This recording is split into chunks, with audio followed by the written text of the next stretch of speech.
Un corps opaque ne peut jamais être éclairé qu'en partie par un corps lumineux. Et l'espace privé de lumière, qui est situé du côté de la partie non éclairée, est ce qu'on appelle ombre. Ainsi, l'ombre, proprement dite, représente un solide, dont la forme dépend à la fois de celle du corps lumineux, de celle du corps opaque, et de la position de celui-ci à l'égard du corps lumineux. C'est donc de ce solide dont il est question dans la merveilleuse histoire de Pierre Schlemihl. La science de la finance nous instruit assez de l'importance de l'argent. Celle de l'ombre est moins généralement reconnue. Mon imprudent ami a convoité l'argent dont il connaissait le prix et n'a pas songé au solide. La leçon qu'il a chèrement payée, il veut qu'elle nous profite et son expérience nous crie « Songez au solide ». Adalbert de Chamisso.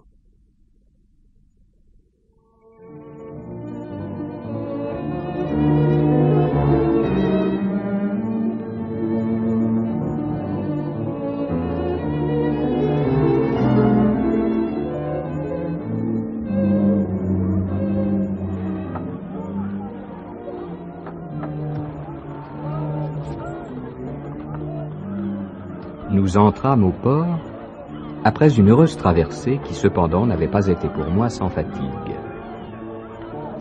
Dès que le canot m'eut mis à terre, je me chargeai moi-même de mon très mince bagage et, fendant la foule, je gagnai la maison la plus prochaine et la plus modeste de toutes celles où je voyais pendre des enseignes. Je demandai une chambre. Le garçon d'auberge, après m'avoir toisé d'un coup d'œil, me conduisit sous le toit. Je me fis donner de l'eau fraîche et m'informai de la demeure de M. Thomas John. Sa maison de campagne est la première à main droite, en sortant par la porte du nord. C'est le palais neuf aux colonnades de marbre. Il était encore de bonne heure. J'ouvris ma valise, j'en tirai mon frac noir, récemment retourné, et m'étant habillé le plus proprement possible, je me mis en chemin muni de la lettre de recommandation qui devait intéresser à mes modestes espérances le patron chez qui j'allais me présenter.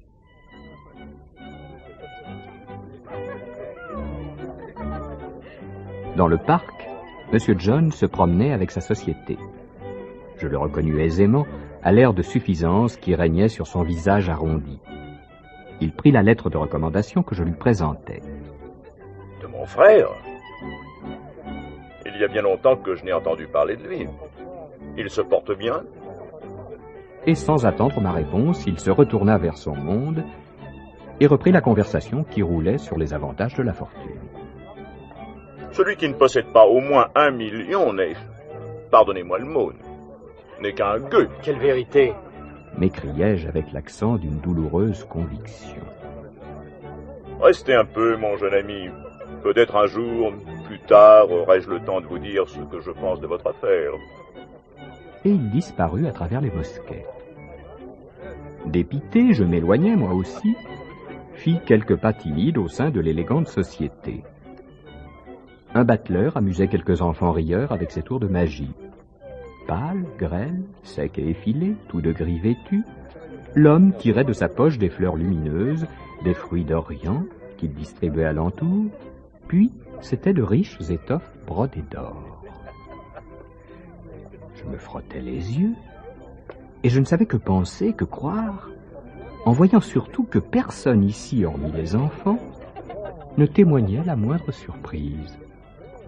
Je veux un cheval. Moi aussi un cheval. 2 chevals, 3 chevals. Frappé de stupeur, je vis l'homme gris tirer 3 chevaux de sa poche. Oui, 3 beaux chevaux noirs qui grandirent là sous mes yeux, scellés, harnachés, caracolant dans l'herbe. Quelle que fût d'une part l'humilité de l'homme en habit gris et de l'autre l'insouciance de la société à son égard, moi je ne pouvais détourner les yeux de sa personne et son aspect me faisait frémir. Il me devint impossible de le supporter plus longtemps. Je résolus de m'éloigner, ce qui, vu le rôle insignifiant que je jouais, devait m'être facile. Déjà, je m'étais glissé hors du bosquet et me trouvais au pied de la colline sur une vaste pièce de gazon. lorsque la crainte d'être surpris hors des allées me fit regarder autour de moi. Quel fut mon effroi! En me retournant, j'aperçus l'homme en habit gris qui me suivait et venait à moi. Il m'ôta d'abord son chapeau et s'inclina plus profondément que jamais personne n'avait fait devant moi. Monsieur daignera-t-il excuser mon importunité si, sans avoir l'honneur d'être connu de lui, j'ose me hasarder à l'aborder? J'aurais une humble prière à lui faire. Si monsieur voulait me faire la grâce... Mais, au nom de Dieu, monsieur, que puis-je pour un homme Pendant qui le sent... peu de moments que j'ai joui du bonheur de me trouver auprès de vous, j'ai à plusieurs reprises... Je vous demande 1000 excuses, monsieur, si je prends la liberté de vous le dire. J'ai contemplé, avec une admiration inexprimable, l'ombre superbe que, sans aucune attention et avec un noble mépris, vous jetez à vos pieds. Mais, monsieur... Cette ombre même que voilà. Encore une fois, monsieur, pardonnez à votre humble serviteur l'insigne témérité de sa proposition.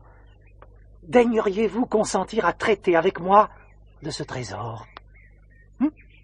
Pourriez-vous vous résoudre à me le céder? Mon ami, n'avez-vous donc point assez de votre ombre? Comment mon ombre pourrait-elle... Je ne demande à monsieur que de me permettre de ramasser ici son ombre et de la mettre dans ma poche. Quant à la manière dont je pourrais m'y prendre, c'est mon affaire. En échange, et pour prouver à monsieur ma reconnaissance, je lui laisserai le choix entre plusieurs bijoux que j'ai avec moi. L'herbe précieuse du pêcheur Glaucus, la racine de Circé, les 5 sous du juif errant, le mouchoir du grand Albert, la mandragore, l'armet de Membrun, le rameau d'or, le chapeau de Fortunatus, remis à neuf et richement remonté, ou, si vous préfériez, sa bourse. La bourse de Fortunatus? Il me prit des vertiges, et je crus entendre les doubles ducats teinter à mon oreille. Que monsieur daigne examiner cette bourse et en faire l'essai.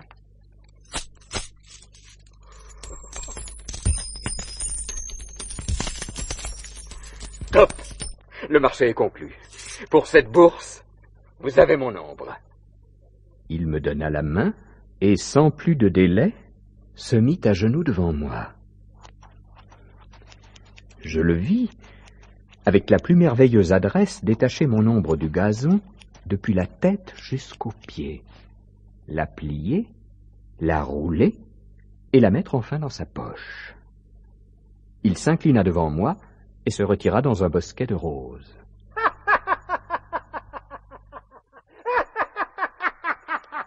Pour moi, je tenais ferme la bourse par les cordons. La terre était également éclairée tout autour de moi. Je sortis du parc sans être remarqué, je gagnai la grande route et m'acheminai vers la ville.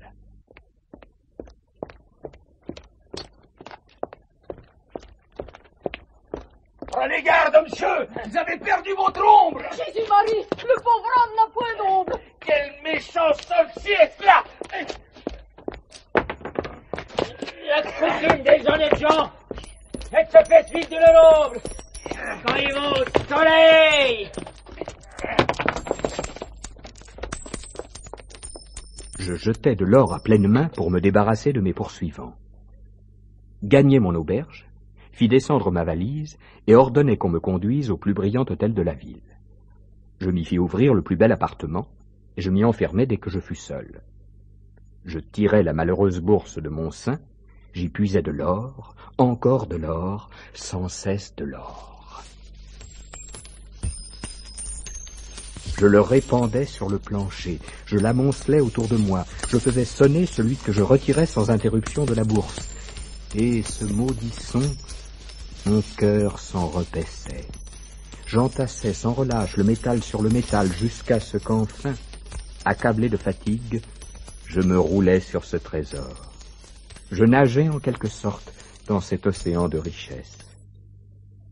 Ainsi se passa la journée. La nuit me trouva gisant sur mon or, et le sommeil vint enfin m'y fermer les yeux.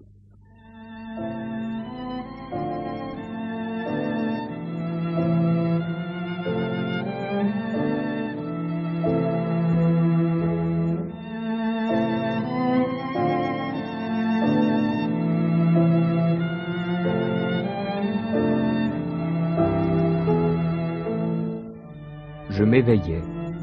Je repoussais avec dépit loin de moi cet or dont peu auparavant j'avais follement enivré mon cœur.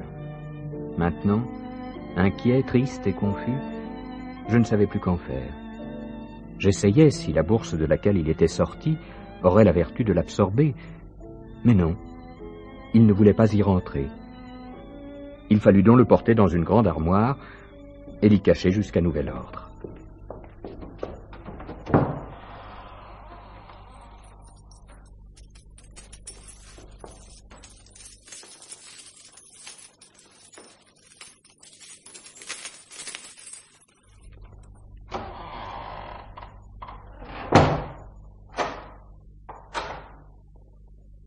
Je me fis apporter à manger, et je fis venir l'hôte avec lequel je réglais l'ordonnance de ma maison.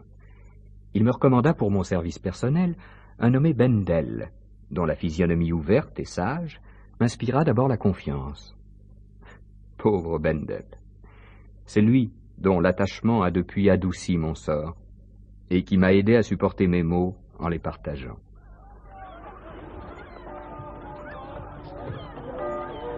Dites à monsieur Pierre Schlemil qu'il ne me reverra plus ici, parce que je vais passer les mers, et que le vent qui vient de se lever ne m'accorde plus qu'un moment, mais que d'aujourd'hui, dans 1 an, j'aurai moi-même l'honneur de venir le trouver et de lui proposer un nouveau marché qui pourra lui être alors agréable. Faites-lui mes très humbles compliments et assurez-le de ma reconnaissance. Votre nom, s'il vous plaît, monsieur? Rapportez seulement à votre maître ce que je viens de vous dire, et il me reconnaîtra. C'était lui, l'homme en gris. Cours, Bendel, cours au port et retrouve-le. Bendel y vola, mais un grand nombre de vaisseaux retenus depuis longtemps par les vents contraires venaient de mettre à la voile pour toutes les contrées du monde. Et l'homme en habit gris avait disparu, hélas, comme mon ombre qui l'emportait, sans laisser de vestige.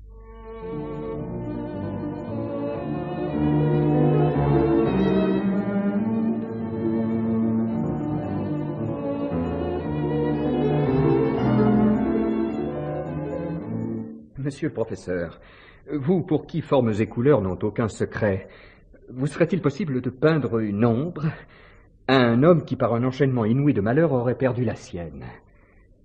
Vous parlez, monsieur, de l'ombre portée? Oui, monsieur, de l'ombre portée, de celle qu'on jette à ses pieds au soleil. Mais par quelle négligence, par quelle maladresse cet homme a-t-il donc pu perdre son ombre? Il importe peu comment cela s'est fait.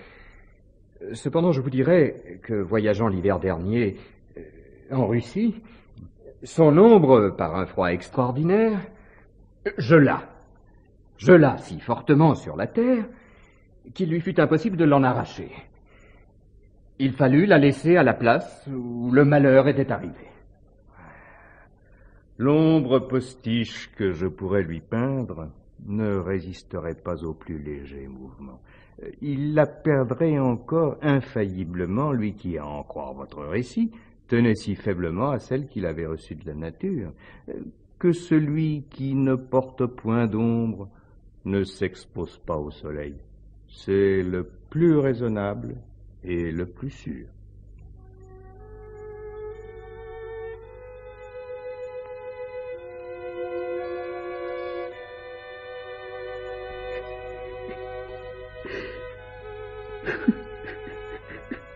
Mon maître, qu'avez-vous? Bendel,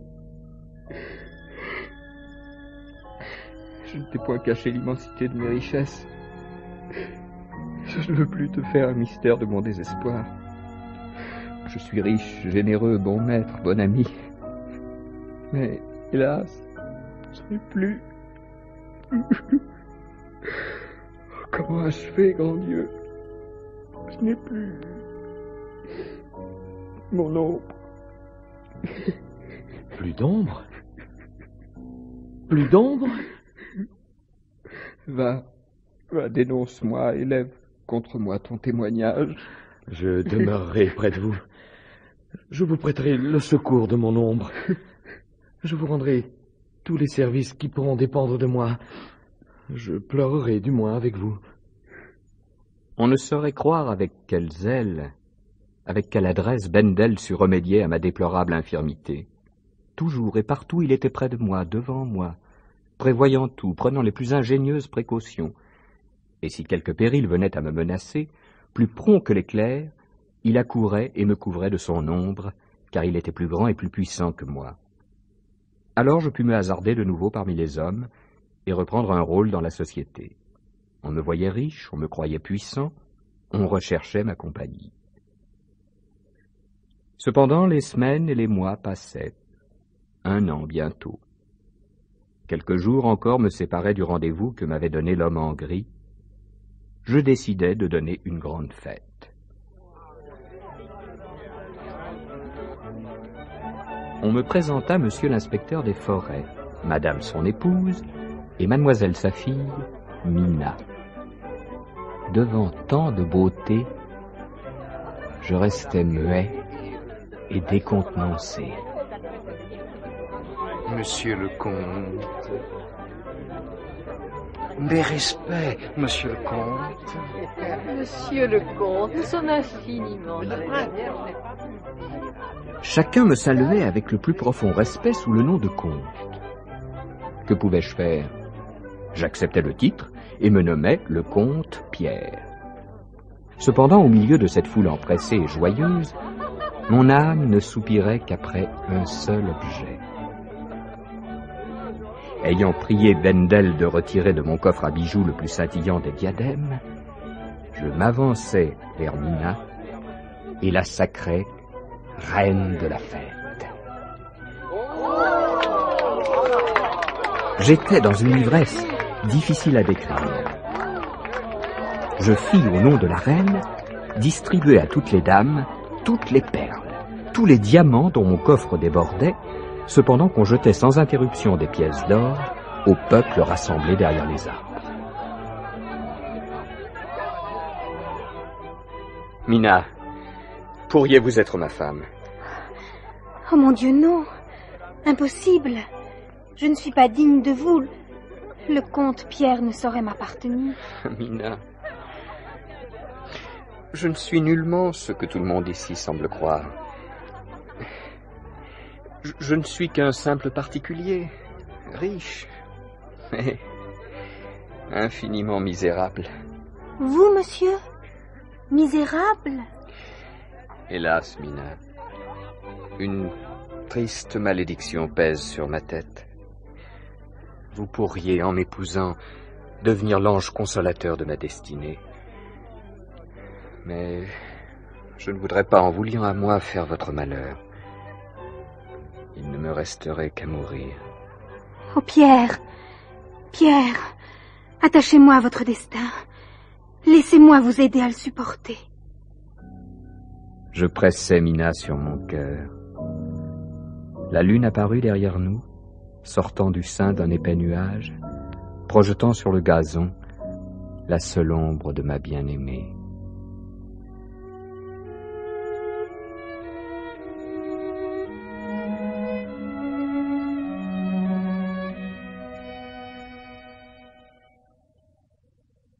Je suis bien fâché. Bien fâché, vraiment. Mais qu'y a-t-il, Bendel? Parle. Votre valet, Rascal. Eh bien... Je ne sais si je dois vous le dire. Mais va.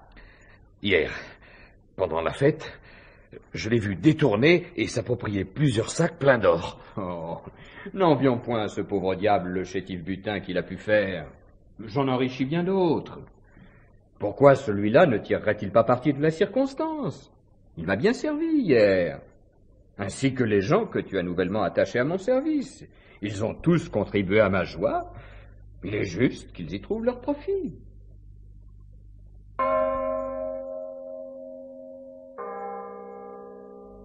Quoi?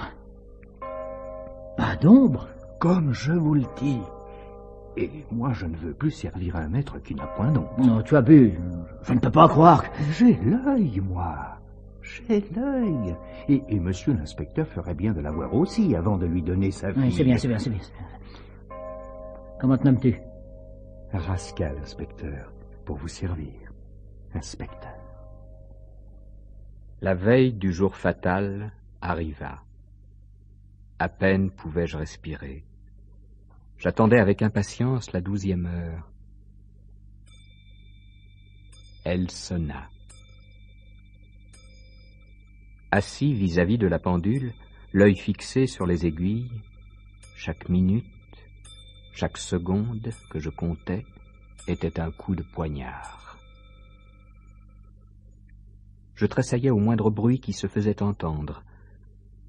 Le jour se leva, les heures se succédèrent lentement, comme si elles avaient eu des ailes de plomb. La nuit survint. 11 heures sonnèrent. Les dernières minutes, les dernières secondes de la dernière heure s'écoulèrent. Personne ne parut.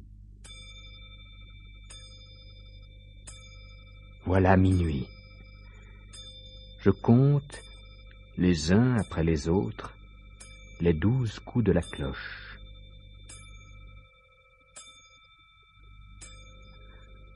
Au dernier, mes larmes s'échappèrent comme un torrent, et je tombai à la renverse sur mon lit de douleur.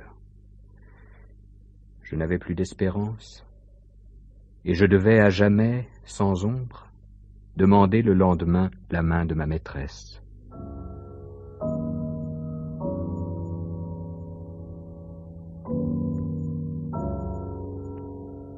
Un sommeil plein d'angoisse me ferma les yeux vers le matin.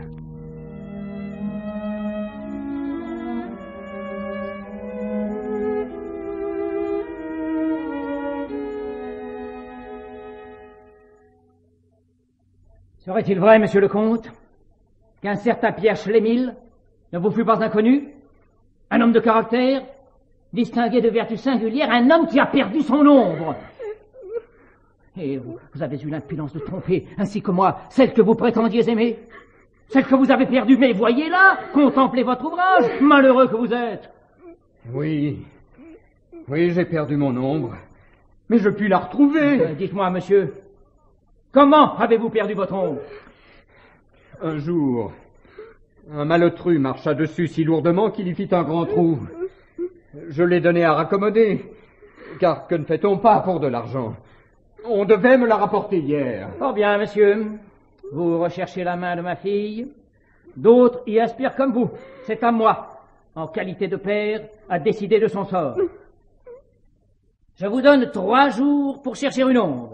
Si d'ici à 3 jours, vous vous présentez devant moi avec une ombre qui vous aille bien, vous serez le bienvenu. Mais je vous le déclare, le 4e, ma fille sera l'épouse d'un autre.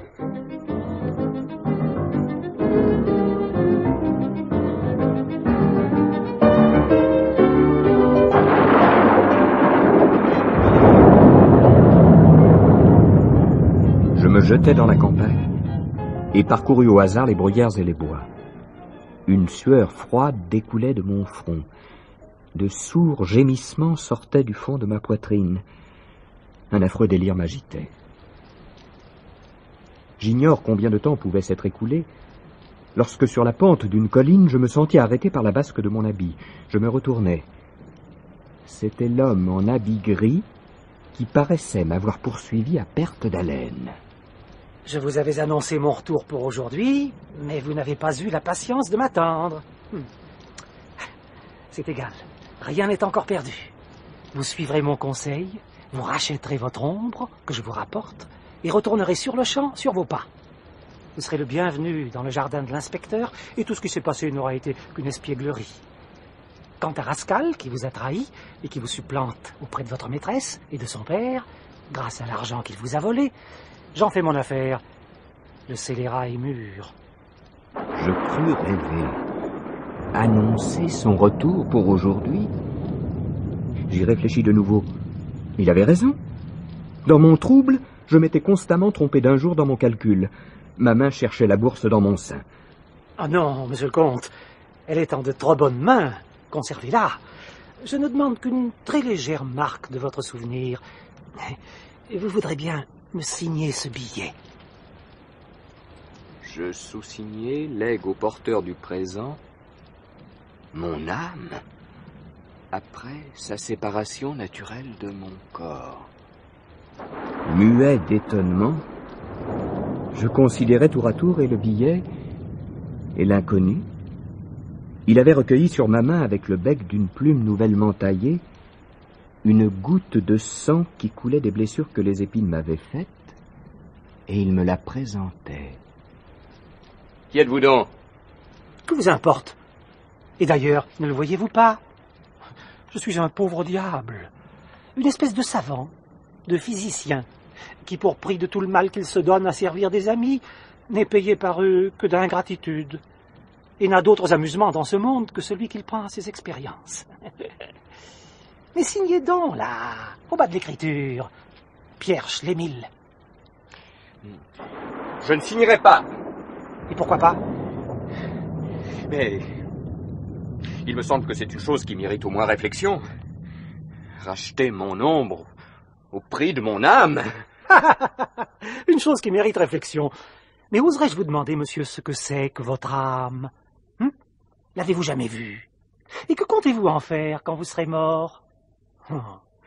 Estimez-vous heureux de trouver un amateur qui, de votre vivant, accorde un prix à cet inconnu algébrique, à cette force galvanique ou de polarisation, à cette entéléchie, à cette sotte chose, quelle qu'elle soit, un prix très réel, le prix de votre ombre, auquel sont attachés la possession de votre maîtresse et l'accomplissement de tous vos vœux.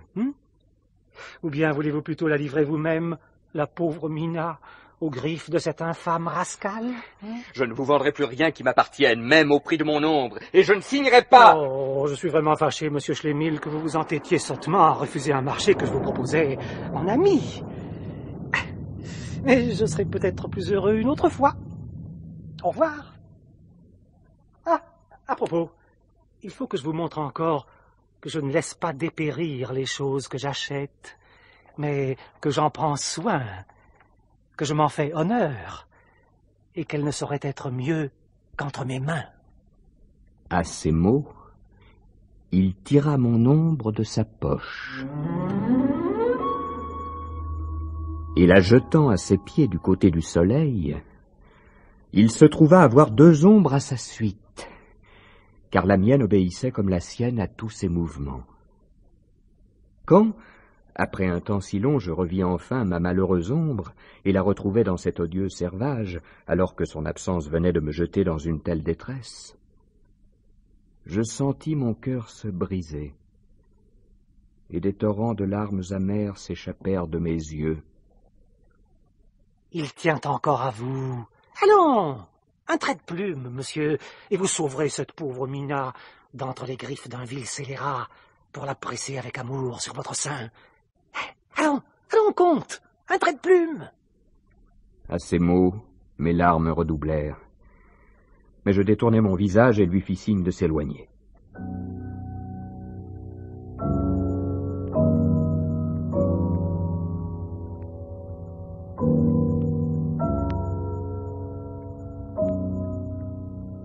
Je pleurai longtemps.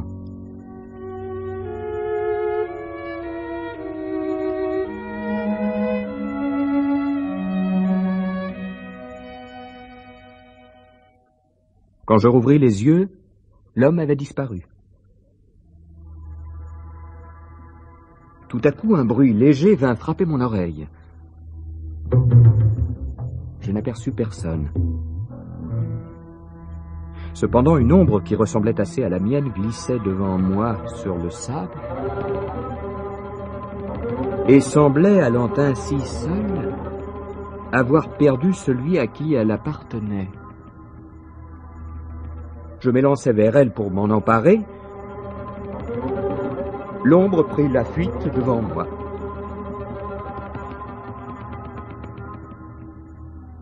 Tout à coup, l'ombre s'arrête et se retourne vers moi.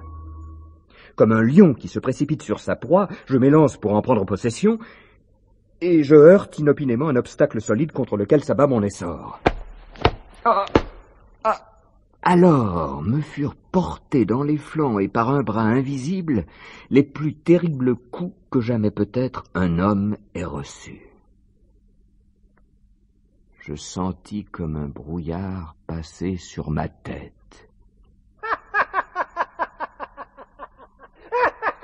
Je frémis d'horreur. L'homme en habit gris était assis à mon côté et me considérait avec un regard infernal. Nous étions entourés de brume et de fumée. Il me désignait un point de l'espace au-devant de moi.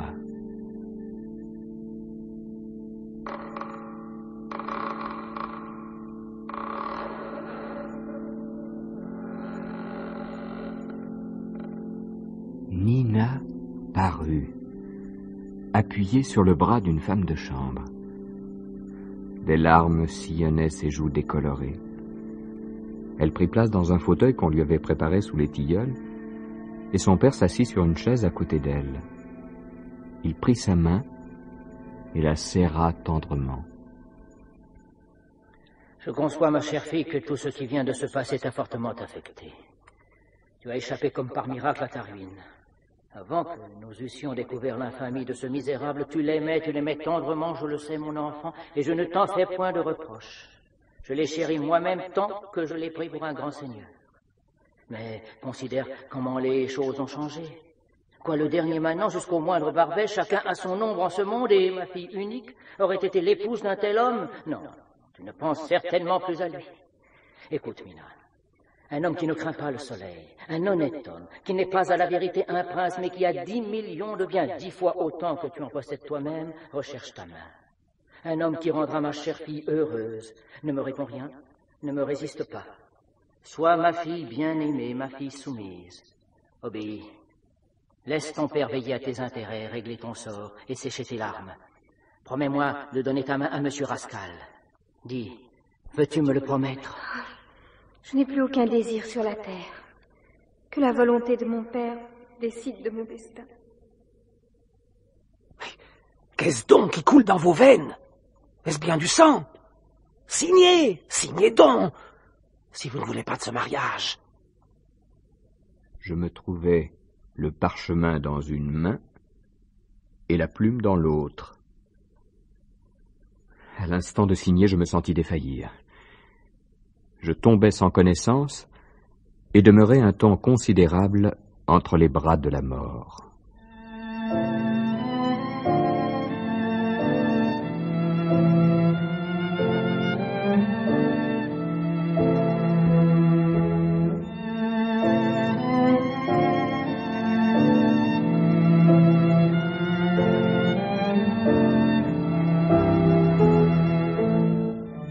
Oui, mon pauvre maître, le mariage de Rascal et de mademoiselle Mina a été célébré ce matin.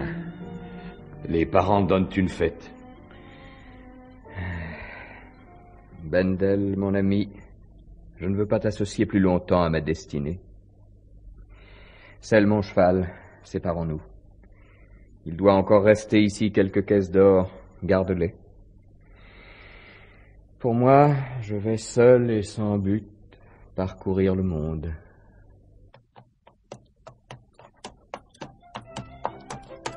En quittant la ville, je passais devant la demeure de l'inspecteur des forêts. Derrière les tuiles des fenêtres éclairées de 1000 girandoles, je pouvais deviner les invités du bal dont les ombres dansantes se croisaient en une joyeuse sarabande. Je faillis crier « Mina, Mina, ma bien-aimée !» Mais le son de ma voix s'étouffa dans ma gorge, et le cœur brisé, je m'enfonçais dans la nuit.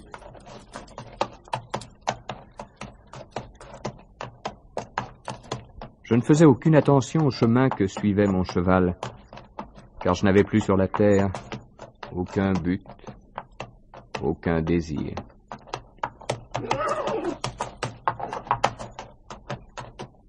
Au bout de plusieurs heures de route, un secret effroi me fit tressaillir.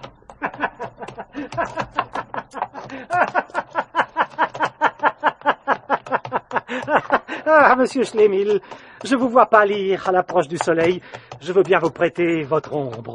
Et pour cette complaisance, vous offrirez que je marche à vos côtés. Ah, bien sûr, vous n'avez plus votre Bendel, mais vous serez content de mon service. Vous ne m'aimez pas, j'en suis fâché. Cela vous empêche-t-il de vous servir de moi? Le diable n'est pas si noir qu'on le peint. Allons, faites encore une fois l'essai de votre ombre. J'acceptai la proposition, quoique avec une extrême répugnance, et l'homme en gris, en souriant, laissa glisser à terre mon ombre, qui alla aussitôt prendre place sur celle de mon cheval, et se mit à trotter gaiement à mon côté. Je ne saurais exprimer l'étrange émotion que je ressentis à cette vue. Le cœur me battait avec force, et du haut de mon cheval, je regardais de côté, et d'un œil de convoitise, cette ombre qui autrefois m'avait appartenu, et que maintenant je ne tenais qu'à titre de près d'un étranger, d'un être que j'abhorrais.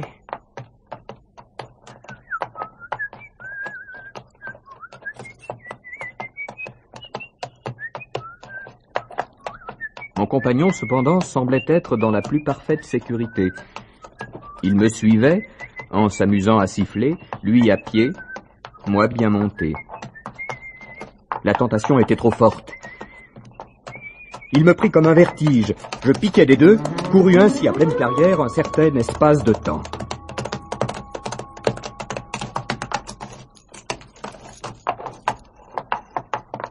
Mais je n'emmenais pas mon ombre avec moi.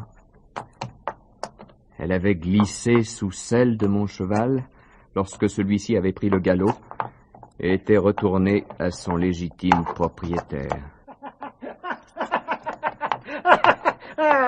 Je vous tiens par votre ombre, et vous ne m'échapperez pas.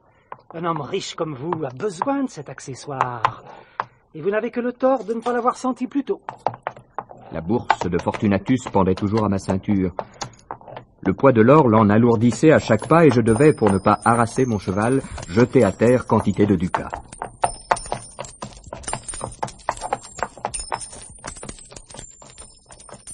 Suivi de mon terrible compagnon, je poursuivis mon voyage dans la même direction. Et toutes les commodités de la vie, ses superfluités, le luxe, la magnificence, revinrent insensiblement m'entourer. Muni d'une ombre, bien que d'emprunt, je pouvais me mouvoir sans crainte et sans gêne. Je jouissais partout de ma liberté, et j'inspirais partout le respect que l'on doit à l'opulence.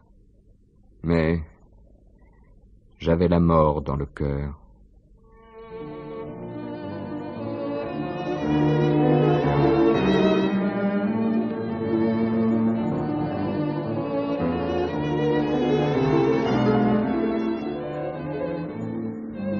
Un jour, nous étions assis à l'entrée d'une caverne que les étrangers qui voyagent dans les montagnes ont coutume de visiter.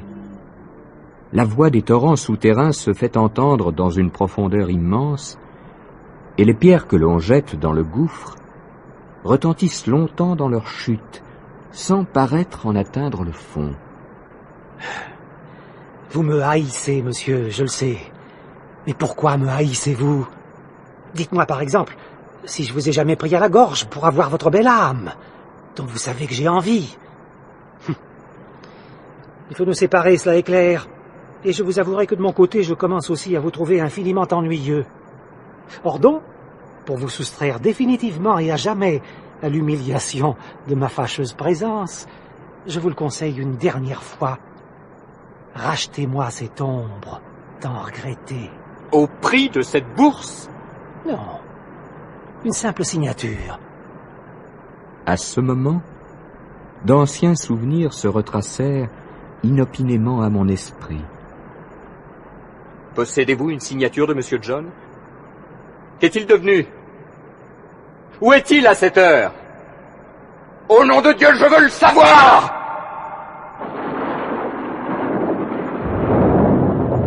L'homme en gris mit en hésitant sa main droite dans sa poche et en tira par les cheveux le fantôme pâle et défiguré de Thomas John, dont les lèvres livides s'entr'ouvrant avec peine, laissèrent échapper ces mots. Justo judicio Dei judicatus sum. Justo judicio Dei condemnatus sum. Je suis jugé par un juste jugement de Dieu. Je suis condamné par un juste jugement de Dieu. Saisi d'horreur, je brandis la bourse de Fortunatus et la précipitai au fond du gouffre. Je t'en conjure, au nom de Dieu, misérable, éloigne-toi d'ici et ne reparais jamais devant mes yeux.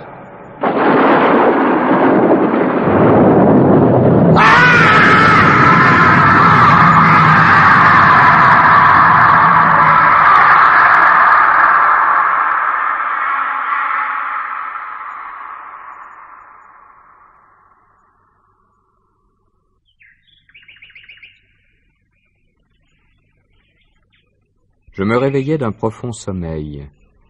L'homme en gris avait disparu. Dès ce jour, je ne le revis jamais plus. Un vif et profond sentiment de piété me fit tomber à genoux, et des larmes de reconnaissance coulèrent de mes yeux. Un avenir nouveau se révélait à moi. J'allais, dans le sein de la nature que j'avais toujours chérie, me dédommager de la société des hommes, dont j'étais exclu par ma faute. Toute la terre s'ouvrait devant mes yeux comme un jardin.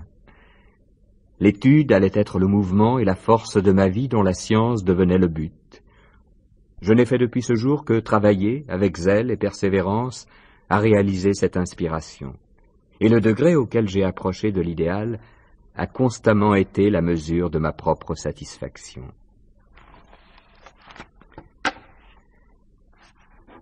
C'est toi, mon cher Adelbert, que j'ai choisi pour dépositaire de ma merveilleuse histoire, dans laquelle, lorsque j'aurai disparu de dessus la terre, plusieurs de ses habitants pourront trouver encore d'utiles leçons. Quant à toi, mon ami, si tu veux vivre parmi les hommes, apprends à révérer d'abord l'ombre, ensuite l'argent. Mais si tu ne veux vivre que pour toi, et ne satisfaire qu'à la noblesse de ton être, tu n'as besoin d'aucun conseil.